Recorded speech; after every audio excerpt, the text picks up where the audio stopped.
Make thumbnails easy in Canva. Let's go.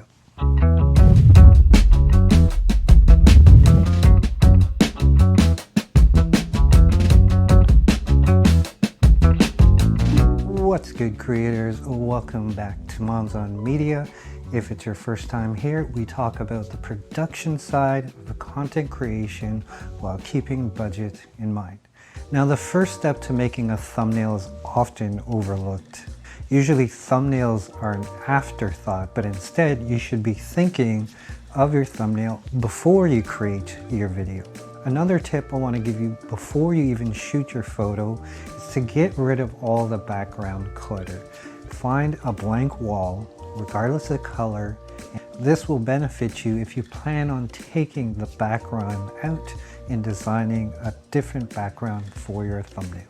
Now, once you have the image that you're satisfied with, you want to head over to canva.com. In the search bar, you could type in thumbnail and click on YouTube thumbnail, or head over to the right top corner and click on create design. The specs we're going to use today is 1280 by 720. So once you've set up your blank template, the first thing you want to do is head over to the menu on the left and click on background.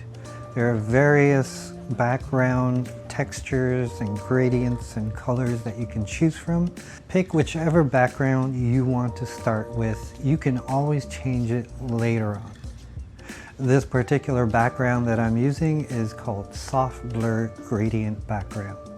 Now, with this background, I have the option of changing the main color, and I'm going to head over to the top left here and click on the color square and change it to purple. You can use any color that you want. Next, we're going to upload the image we're going to use for the thumbnail. Once that image is uploaded, you want to grab that photo and drag it onto your workspace. Another tip I'd like to point out is if you want to resize your image and keep it centered, before you drag the handles to increase their size, hold on to Alt and then start dragging. You will see your image resize from the center out. So next, we're going to remove the background. If you're a Canva Pro user, this can be done very easily. If you're on the free version of Canva and you want to remove the background, click on this card above and check out the video I did on removing the background with PIXLR or Remove.BG. These are great alternatives to do them for free. Now, the way Canva works is that whether you're working with a photo, a video, element, when you click on that particular object, at the very top you will see various options for that function. So moving right along, we're going to go into Effects, and at the very left you're going to see an option called Background Remover. Click on the Background Remover and like magic, that background is totally gone. Now, Canva is one of the best at removing the background. I've tested various softwares, and in my opinion, although it does cost some money, it is one of the best out there. So if you're considering the Pro version, this is one massive reason why you'd want to subscribe to Canva. But make sure you subscribe to this channel first. So I already have the Canva logo uploaded. So I'm going to grab the logo, drag it onto the workspace, and cover my face with it, because as much as possible, I don't want this face to be on camera. It's my own insecurities. I know. I'm working on it. So again, I'm going to put it onto the workspace around where my face is and resize it to taste. So now obviously we have to add some text. So if you head over to the left side of the menu, click on the text option, you will see various text templates that you can use. Now, this will give you a visual idea of the style that you may want to use, or you could head to the top, click on Add Heading, and use any font and any size that you desire. Now, once you click on the text, you will notice the options above. You have your standard bold, italics, underline. You can also change the color here and the font.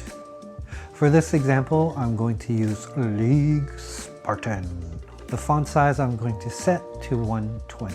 For the color, I'm going to keep it white, but again, it's up to you on the color that you want. Now, the very last thing that I used was found in Elements under Gradients. So I also want to rotate the gradient so it's a little bit more aligned with the font. If you hover near the center of the bottom of the object, you will see a circle with 2 arrows. Now this function allows you to rotate your object. Now that I have the gradient on the workspace on top of the text, what you want to do now is right-click on the workspace and click Send to Back. This will take the element and put it under the text. Now you will notice with this particular element, it's got 2 colors. That's what gives it the gradient. So on one side, I put an orange color. On the other side, I put a yellow color to give it that faded look. So yeah, that's all it takes to create a thumbnail from scratch. Again, it's up to you on your designs. I encourage you to play around with all the features, come up with some ideas, be creative, and have fun with it. Now, if you need some clarification on the steps that we just went through, let me know in the comments below. I read all my comments and I'd be happy to answer any of your questions. If you got value out of that, make sure to subscribe, hit that notification bell. In the meantime, get out there, make it happen, hit record, and create.